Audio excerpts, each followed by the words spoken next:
Vous êtes-vous déjà demandé ce qui se passe vraiment derrière un clic? Chaque fois qu'on achète en ligne, qu'on réserve un billet ou même qu'on met à jour un profil, eh bien c'est une sorte de conversation qui s'engage.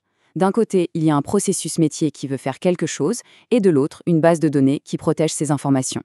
Aujourd'hui, on va décortiquer les règles de cette conversation pour voir qui, au final, a vraiment le droit de faire quoi. Alors, voilà le programme.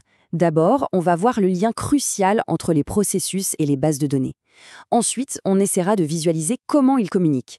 Après ça, on verra comment on contrôle tout ça, qui peut faire quoi exactement, et pour finir, on mettra tout en application avec un exemple bien concret. C'est parti? Bon, commençons par la base. Un processus métier, c'est tout ce qui fait tourner une entreprise. Une vente, une inscription, une livraison, c'est le moteur en quelque sorte. Et la base de données, eh bien, c'est le carburant. L'un ne peut tout simplement pas fonctionner sans l'autre. C'est vraiment un duo inséparable. Le processus, c'est l'action, ce qui se passe maintenant. La base de données, elle, c'est la mémoire, le grand livre de compte de tout ce qui s'est déjà passé. Dans le monde numérique actuel, impossible d'imaginer l'un sans l'autre.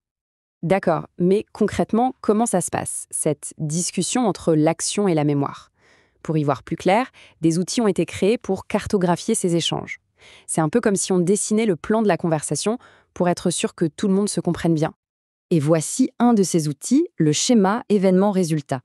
Pour faire simple, imaginez une partition de musique. Elle vous dit non seulement quelles sont les étapes du processus, les notes à jouer, mais aussi quelles données, quel instrument doit intervenir et à quel moment précis. Et en fait, quand on y regarde de plus près, toutes ces interactions, aussi complexes soient-elles, peuvent se résumer à deux choses. Soit on est un simple spectateur, on ne fait que consulter l'info sans la toucher, c'est la flèche simple. Soit on est un acteur, on la met à jour, on la crée, on la modifie ou on la supprime. Et là, c'est la double flèche. Mais attendez, si n'importe qui peut se mettre à tout modifier, à tout créer, à tout supprimer, ça ne risque pas d'être un chaos total? C'est une excellente question, et c'est là qu'intervient une notion absolument capitale, celle des droits et des permissions. Pour contrôler qui fait quoi, on a donc défini 4 permissions de base.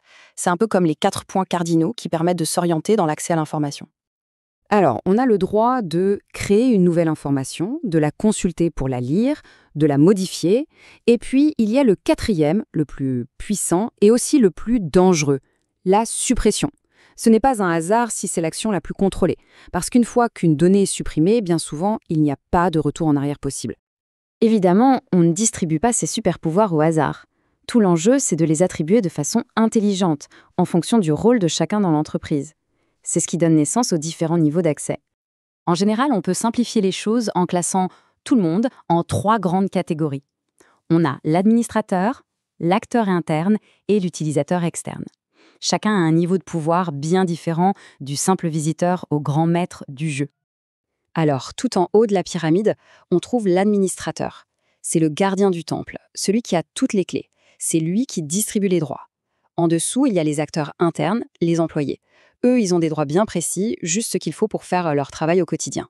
Et tout en bas, on trouve les utilisateurs externes. Par exemple, les clients sur un site web, dont les actions sont logiquement très limitées et très encadrées.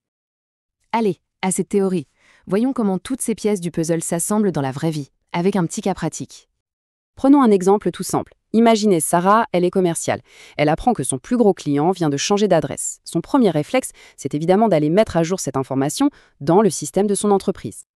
Et c'est là que tout le système prend son sens. Sarah, en tant qu'acteur interne, elle a bien le droit de modifier le contenu du champ adresse. Elle peut changer rue de la Paix en avenue des Champs-Élysées. Par contre, ses droits s'arrêtent là. Elle ne pourra jamais supprimer le champ adresse pour tous les clients, par exemple. Ça, c'est hors de sa portée. C'est ça la distinction clé. C'est la différence entre le contenu et le contenant. On autorise les utilisateurs à changer les informations qui sont dans les boîtes, mais on ne leur donne surtout pas les outils pour casser les boîtes elles-mêmes. C'est vraiment ça le secret qui garantit que le système reste stable, sécurisé et cohérent.